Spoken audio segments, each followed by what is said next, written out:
মুসলিমদের সিয়াম সাধনার মাস রমজান। তবে রমজান শুরুর আগে ভোগ্যপণ্যের বাজারে বেড়েছে বাড়তি চাপ। রোজার আগেই ক্রেতা ও পাইকারদের ব্যস্ততা এখন চট্টগ্রামের বাজারগুলোতে। রোববার চট্টগ্রামের বৃহত্তর পাইকারি বাজার ও রেয়াজউদ্দিন বাজার ঘুরে দেখা যায় ধীরে ধীরে ঊর্ধ্বমুখী হচ্ছে নিত্য প্রয়োজনীয় পণ্যের দাম।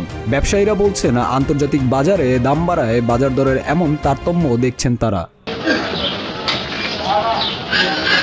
বিশেষ করে রোজার পণ্য হিসেবে পরিচিত খেজুর, ছোলা, ডাল, তেল ও চিনির দামে কেজি প্রতি 4 থেকে 5 টাকা পর্যন্ত বৃদ্ধি লক্ষ্য করা যাচ্ছে। ব্যবসায়ীরা বলছেন, রমজানের আগে ছোলার দাম সবসময় বেড়ে যায়।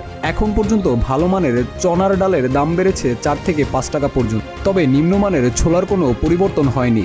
ভালো মানের ছোলা 76 টাকা থেকে বিক্রি হলেও এখন বিক্রি হচ্ছে 82 থেকে 85 টাকায়।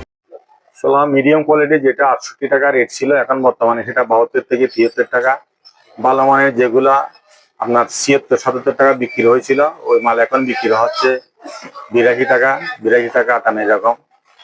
আর মটর যেখানে ছিল 46 টাকা, সেই মটর বিক্রি হচ্ছে এখন প্রায় 48 টাকা, 49 টাকা।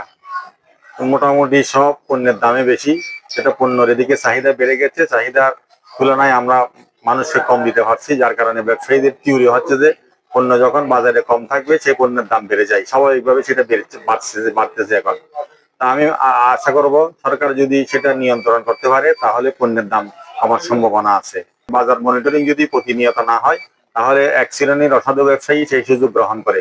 আমি মনে করি ব্যবসায়ীদের সেই সুযোগ গ্রহণ করতে দেওয়া উচিত না। এদিকে রমজানের আগে সয়াবিন তেলের কেজি 170 টাকা করে 3 টাকা বেড়ে হয়েছে 173 টাকা। 4 টাকা করে নতুন করে বেড়েছে চিনির দাম। চিনি 90 টাকা থেকে বেড়ে 94 টাকায় বিক্রি করা হচ্ছে। খাতুনগঞ্জের পাইকারি ব্যবসায়ীরা বলছেন, রমজান মাসে খেজুরের দামও বেড়েছে আগের তুলনায় অনেক বেশি।